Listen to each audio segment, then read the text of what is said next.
আমি ডা M কার্তিকেশন, senior consultant cardiologist ও ইলেকট্রোফিজিওলজিস্ট, Apollo হাসপাতাল, গ্রিনস রোড, চেন্নাই। আপনারা সবাই জানেন যে স্থায়ী পেসমেকার ইমপ্লান্টেশন সাধারণত কলারবোন অঞ্চলে করা হয় সেই সব রোগীদের জন্য যাদের হার্টবিট কম। কম হার্টবিট অর্থাৎ কম পালস রেট, এই ধরনের রোগীরা সাধারণত আমাদের কাছে মাথা ঘোরা, বারবার অজ্ঞান হয়ে যাওয়া, দুর্বলতা, ক্লান্তি বা হার্ট ফেলিউর সংক্রান্ত উপসর্গ নিয়ে আসেন। তাদের জন্য হার্ট রেট ঠিক রাখা খুবই গুরুত্বপূর্ণ, যাতে পুরো শরীরে যথাযথ রক্ত সঞ্চালন হয়।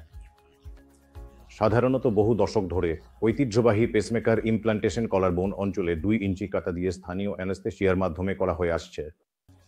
কিন্তু সময়ের সাথে সাথে আমরা বুঝতে পেরেছি নিয়মিত পেসমেকার বসালে দীর্ঘদিন, যেমন 10 বছর, 20 বছর বেঁচে থাকলে তা হার্টের জন্য ক্ষতিকর প্রভাব ফেলতে পারে। তাই আমরা নতুন প্রযুক্তি চালু করেছি, যার নাম কন্ডাকশন সিস্টেম পেসিং।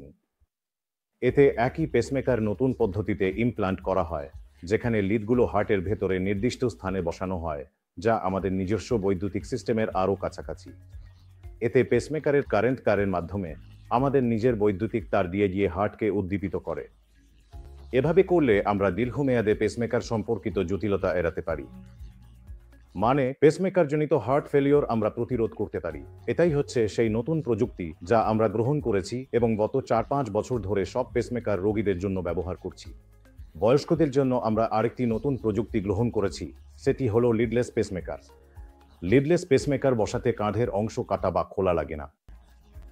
গ্রোইন অঞ্চল থেকেই কিহোল পদ্ধতিতে আমরা ছোট ক্যাপসুলের মতো পেসমেকারটি নিয়ে হার্টের ভেতরে বসাতে পারি, যা 10 থেকে 15 বছর পর্যন্ত স্থায়ী হয়।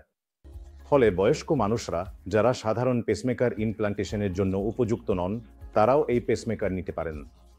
এতে কোনো কাটাছেঁড়া বা সেলাই ছাড়াই তারা দীর্ঘদিন নির্ভরভাবে বাঁচতে পারেন। ধন্যবাদ।